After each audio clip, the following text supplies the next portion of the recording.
Assalamualaikum. Waalaikumsalam, monggo Mbak, silakan masuk, silakan duduk. Terima kasih.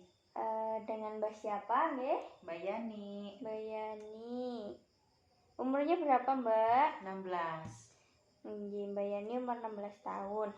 Sebelumnya perkenalkan, saya bidan Galuh, bidan yang berjaga pada malam hari ini. Sebelumnya ada keluhan apa, Mbak, sehingga Mbak kesini? Itu Bu, saya kalau datang bulan itu kadang-kadang 3 bulan sekali, kadang-kadang 2 bulan sekali. Maksudnya saya kesini nih mau konsul sama Bu Bidan, ini maksudnya gimana gitu loh, kok seperti ini. Oh, gitu. okay. Sebelumnya jangan khawatir ya, Mbak ini kan masih remaja, hitungannya masih 16 tahun. Itu mungkin saja terjadi. Itu bisa saja salah satu dari gangguan menstruasi. Nah, sebelumnya saya ada materi untuk gangguan menstruasi, bisa dibaca-baca ini, Mbak. Nah, lagi Mbak membaca, saya juga akan menjelaskan tentang keadaan yang Mbak alami, nggih. Sebelumnya saya akan mengartikan apa itu gangguan menstruasi. Gangguan menstruasi adalah gangguan yang terjadi pada siklus haid, yang itu bisa terjadi nyeri haid yang biasanya kalau misalkan haid terus perutnya sakit itu normal, terus bisa haidnya waktunya sedikit, atau haidnya antara haid satu dengan haid yang lain itu waktunya panjang seperti yang Mbak alami ini ya. Tadi Mbak berarti berapa lama belum haid ini?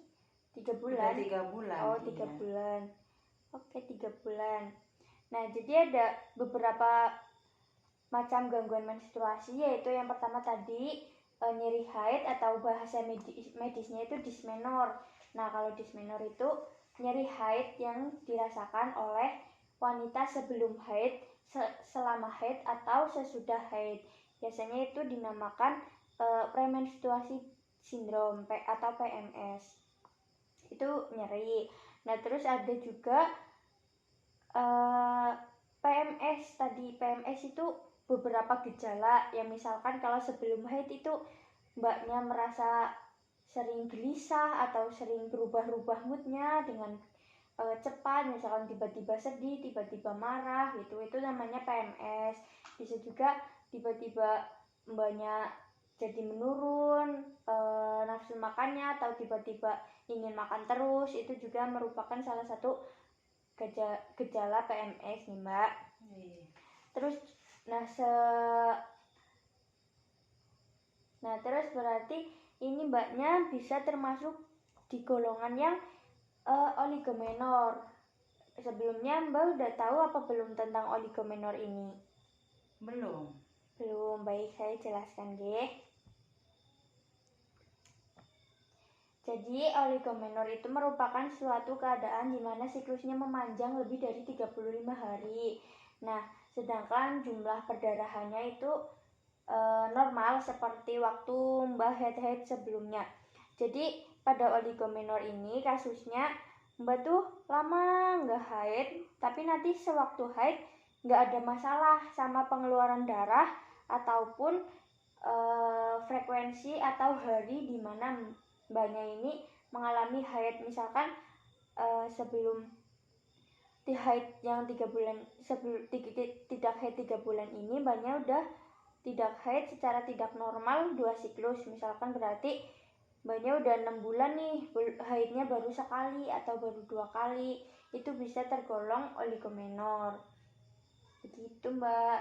Nah, oligomenor ini bisa diakibatkan karena yang pertama itu ada polycystic ovarium syndrome atau gangguan pada ovariumnya Mbak. Jadi PCOS ini bisa terjadi di usia remaja seperti ini, kayak 12 sampai 19 tahun gitu. Nah, terus penyebab yang kedua itu bisa stres. Mungkin stres karena banyak tugas, karena sekolah. Mbaknya masih sekolah berarti kan, kalau 16 tahun, iya masih SMA.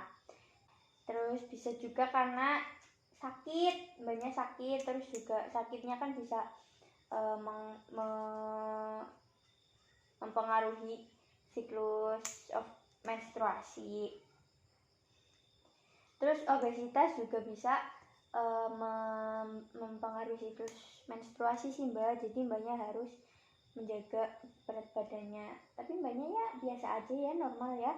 Mungkin Mbaknya juga karena stres ya, atau Mbaknya sering pusing? Sering. Oh, berarti mungkin anemia, nanti kita cek HB-nya ya Mbak. Nah, anemia juga bisa menjadi salah satu faktor penyebab oligomenor Mbak. Jadi nanti kita cek Mbaknya ini kenapa, apa sih yang menyebabkan Mbak mengalami oligomenor. Terus yang terakhir itu mungkin terjadi karena oligomenornya itu terjadi karena ada sesuatu yang mengganggu pada ovarium atau pada rahimnya Mbak. Amit-amit ya Mbak, nanti kalau misalkan setelah pulang pengobatan dari sini Mbaknya masih seperti itu, dievaluasi masih seperti itu, masih terjadi oligomenor yang dalam waktu lama, nanti Mbaknya saya rujuk ke dokter kandungannya Mbak. Iya. Nah, terus selanjutnya untuk penanganannya, jika penanganannya itu Mbak kan udah nggak remaja awal ya, udah pertengahan remaja. Nah, kalau misalkan terjadinya pada remaja awal sama ibu-ibu yang mau menopause, itu nggak usah diobati kalau terjadi oligomenor, karena itu merupakan hal yang wajar kalau pada remaja awal dan ibu-ibu menopause. Nah, terus kalau misalkan Mbaknya atlet apa bukan? Bukan. Oh bukan. Kalau misalkan pada atlet, kalau atlet itu kan biasanya latihannya berat ya, kayak latihan berat, terus pokoknya tubuhnya itu digempur untuk latihan-latihan terus. Nah, itu bisa mengurangi pola latihannya supaya tidak terlalu berat. Terus yang ketiga itu memperbaiki pola makan atau memperhatikan gizi yang masuk ke tubuh Mbak.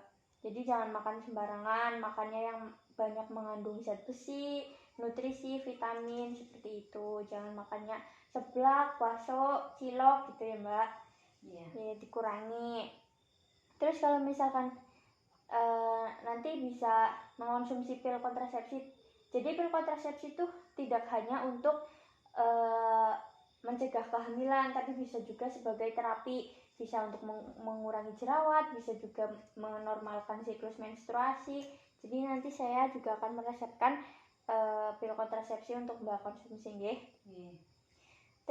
Terus nanti kalau misalkan Mbaknya kurang puas dari sini, informasi dari saya, Mbaknya bisa langsung ke dokter Obgyn untuk meminta dicek kadar hormonnya, hormon apa yang berkurang, hormon apa yang kelebihan gitu. Kalau misalkan kalau oligomenor ini biasanya ada salah satu hormonnya itu nggak seimbang, jadi sekresinya atau pengeluaran hormonnya tuh nggak seimbang, sehingga otaknya tuh terganggu, untuk otaknya tidak bisa memerintahkan rahim untuk segera menstruasi. Seperti itu Mbak. Sejauh ini apakah ada yang mau ditanyakan dulu? Apa sudah paham? Ya, paham. Oke. Nah, terus untuk yang terakhir itu ada makanan atau untuk nutrisinya yang baik dikonsumsi oleh Mbaknya. Yang pertama itu ada jahe. Jadi jahenya diparut. Ini sudah berdasarkan penelitian dari beberapa para ahli. Saya sudah membacanya. Yang pertama itu ada jahe. Jadi jahenya diparut, mau dikasih susu boleh, mau diminum jahe langsung nggak apa-apa. Tapi kalau misalkan diminum jahe langsung mungkin agak pedes gitu, jadi nggak enak. Nah, yang kedua ada pepaya. Jadi pepaya juga bisa dijadikan sebagai obat pelancar haid. Jadi boleh dimakan langsung, boleh juga di jus, tapi dikurangi untuk kadar gulanya ya. Misalkan kalau mau manis ya ditambahin sedikit gula nggak apa-apa, tapi jangan kebanyakan. Terus yang keempat itu kedelai. Kedelai itu untuk wanita itu sangat bagus karena kedelai itu salah satunya mengandung yang namanya fitoestrogen. Nah, jadi tuh kalau mengonsumsi kedelai kita tuh mendapatkan hormon estrogen secara alami dari luar. Jadi si kedelai ini mensuplai hormon estrogen kepada kita. Kan perempuan itu sangat butuh hormon estrogen. kedelai mau diolah seperti apapun, mau baik susu atau tempe, tahu, pokoknya olahan kedelai itu bagus untuk perempuan. Nah terus kunyit juga boleh, kunyit asalkan jangan beli yang kemasan kayak di mbah-mbah jamu gitu, takutnya kalau kita kan nggak tahu bikinnya seperti apa, mending kan kita bikin sendiri, bok tidak higienis gitu kulit bikin, ditakutkannya malah bikin kita sakit karena banyak bakteri yang ada di situ. Jadi seperti itu untuk penjelasan saya tentang keadaan yang Mbak alami ini. Apakah sebelumnya ada pertanyaan? Tidak. Oh berarti sudah paham deh. Insya Allah paham. Berarti saya yang bertanya. Tadi makanan untuk memperlancar siklus menstruasi itu apa aja ya Mbak? Jahe, ada Iya. kedelai, Iya. ada juga pepaya. Iya. Berarti nanti Mbaknya bisa mengonsumsi itu ya untuk tambahannya. Iya. Oke. Terima kasih nih Mbak. Sama-sama. Oh iya, saya kalau udah selesai saya minta pamit ya Bu. Oke, terima kasih ya Mbak. Hati-hati dan Iya, assalamualaikum. Waalaikumsalam.